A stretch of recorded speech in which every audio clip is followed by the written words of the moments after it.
Assalomu alaykum hurmatli do'stlar. Bizni qo'llab-quvvatlayotganingiz uchun Football Time jamoasi nomidan katta rahmat aytmoqchimiz. Ammo kanalimiz rivojlanishi, unda kontent to'xtovsiz chiqishi uchun kanalga obuna bo'lishingiz hamda yangi videolarni o'tkazib yubormaslik uchun qo'ng'iroqchani yoqib qo'yishingiz biz uchun nihoyatda muhim. Qolaversa, ushbu videoni do'stlaringiz bilan o'rtoqlashing. Siz uchun bu sarflangan 1 soniya xolos, biz uchun esa kanalni rivojlantirish uchun imkoniyat. Hurmat bilan Football Time jamoasi. Marhamat, tomosha qiling.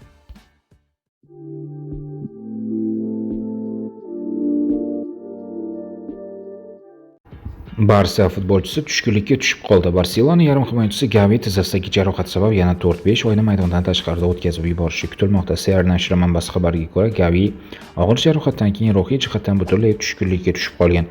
U bunday zarbani kutmagan va o'zi uchun juda og'ir qabul qilgan. Bu jarohat nafaqat sportdagi faoliyatiga, balki psixologik holatiga ham ta'sir qilmoqda. Shu bois klub va atrofdagilar unga ruhiy qo'llab-quvvatlash berishmoqda. 21 yoshli ispaniyalik futbolchi joriy mavsumda 2 o'yinda bitta gol uzatma berdi. Vinicius kelajagi bo'yicha bir qarorga keldi. Real hujumchisi Vinicius Junior klubdagi kelajagi bo'yicha yakuniy qarorga keldi.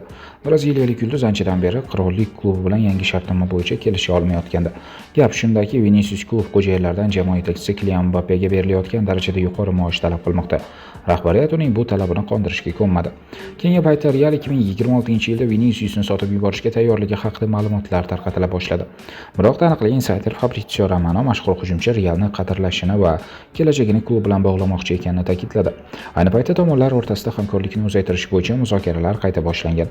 Viniciusning madridliklar bilan amaldagi shartnomasi 2027-yilning yozigacha davom etishi belgilangan. Klub bu bitimni 2030-yilning 30-iyunigacha uzaytirishni mo'ljallayapti. Dembele menga Ronaldo qo'ng'iroq qildi. PSG Vengeri Usmon Dembele oltin to'pni qo'lga kiritgandan so'ng unga Cristiano Ronaldo qo'ng'iroq qilganini aytdi. Oltin to'pni qo'lga kiritganimdan so'ng menga Cristiano qo'ng'iroq qildi. U meni tabriklaganda juda xursand bo'ldim, dedi fransuz futbolchisi. Dembele oltin to'p uchun kurashda Lamine Yamalni ortda qoldirdi. Vitinha 3-chi, Muhammad Saloh 4-chi, Rafinha 5-chi bo'ldi. Vitinha faoliyatini Realda davom ettirishi mumkin. Parijning PSG klubi futbolchi Vitinha faoliyatini Real Madridda davom ettirishi mumkin deb xabar bermoqda Vijayish nashri. Qirollik klubi portugaliyalik futbolchi orqali yarim himoya chizig'ini kuchaytirmoqchi. Manbaga ko'ra, klub rahbariyati futbolchining atrofidagi vaziyatni diqqat bilan kuzatmoqda. Ammo Vitinha PSJning yetakchi futbolchisi ekanligini hisobga olsak, klubini qo'yib yuborishga shoshilmayapti. Mazkur holat Real uchun asosiy to'siq bo'lishi mumkin. Madrid klubi qishda birinchi taklifni jo'natish haqida o'ylamoqda. Unga ko'ra, yillik taklif qiymati 50 million atrofida bo'lishi mumkin. Shuningdek, unga qo'shimcha sifatida braziliyalik futbolchi Rodrigo ham PSJga o'tadi. Ma'lumot uchun, Vitinha 2022-yildan beri PSG sharafini himoya qiladi. Uning klub bilan shartnomasi 2029-yilning yoziga qadar amal qiladi. Transfer Market portali yarim himoyachining qiymatini 80 million yevroga baholamoqda. O'zbekiston-Qozog'iston o'yini noyabrda bo'lmaydi. Sababi ma'lum.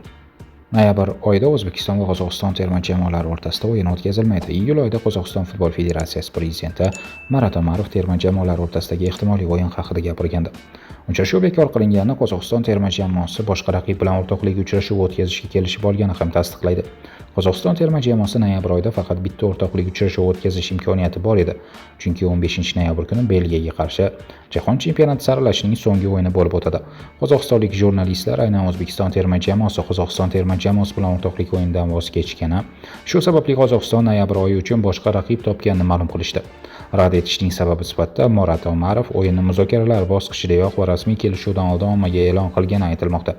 Bu esa o'zbek futboli rasmiylarining noroziligiga sabab bo'lgan. Mbappe Ronaldoni ham ortda qoldirib ketdi. Shu hafta Ispaniya chempionatidan o'rin olgan Real Levante uchrashuvi bo'lib o'tdi. Unda Xabi Alonso shogirdlari 4-1 hisobdagi yirik g'alabani tantana qildi. Qirollik klubi safida yulduz hujumchi Kylian Mbappe dubl qayd etdi.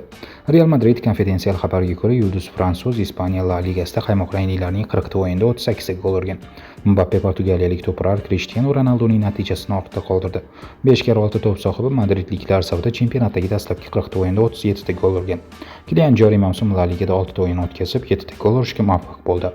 O'zbekiston terma jamoasi yetakchilaridan biri Otabek Shukurov Birlashgan Arab Amirliklari jamoasida o'ynaydi. Ma'lumotlarga ko'ra, tajribali yarim himoyachi faoliyatini Al vaqtida davom ettirishga yaqin. Futbolchi so'nggi bor Saudiya Arabistonining Al Fayha jamoasi sharafini himoya qilgan va yozda ushbu klub bilan shartnomasi nihoyasiga yetgandi. Ma'lumot o'rnida Al vaqtda Birlashgan Arab Amirliklari chempionatida 11 ochko bilan peshqadamlik qilmoqda. Real Edegorni ortga qaytarmoqchi. Real Arsenal hujumkor yarim himoyachisi va sardori Martin Edegorni kuzatib bormoqda. Bu ma'lumotni insider Ekrem Konor oshkor qildi. Real kutilmagan yurish qilib Arsenaldan Edegorni sotib olishi mumkin deb yozdi jurnalist ijtimoiy tarmoqdagi sahifasida.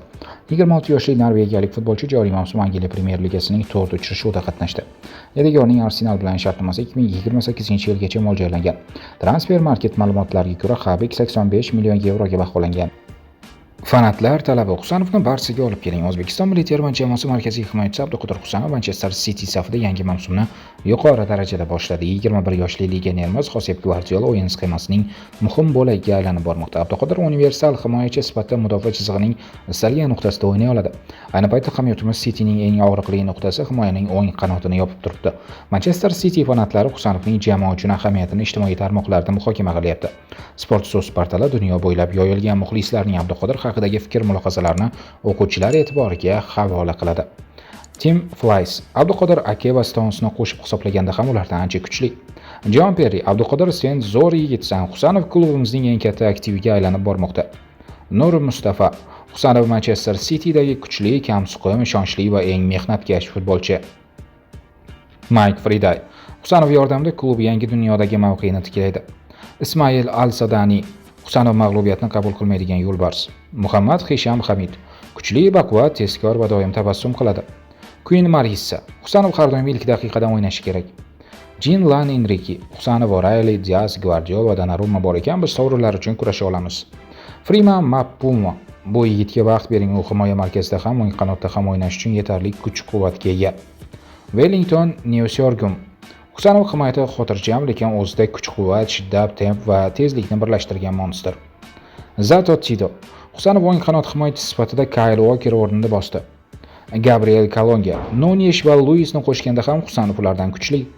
Felix B: Husanovni Barsaga olib kelib, uzoq muddatli loyihaga jalb qilish zarur. Bizga uning tezkorligi, kuch-quvvati kerak. Rene Daniels: Husanovni hujumga qo'ysa ham bemalol o'ynab ketsa kerak. John Stafford: City ajoyib topilmasa, bunaqasi kamdan kam bo'ladi. Dev Esikon: Husanov City fanatlari qalbini zabt etdi.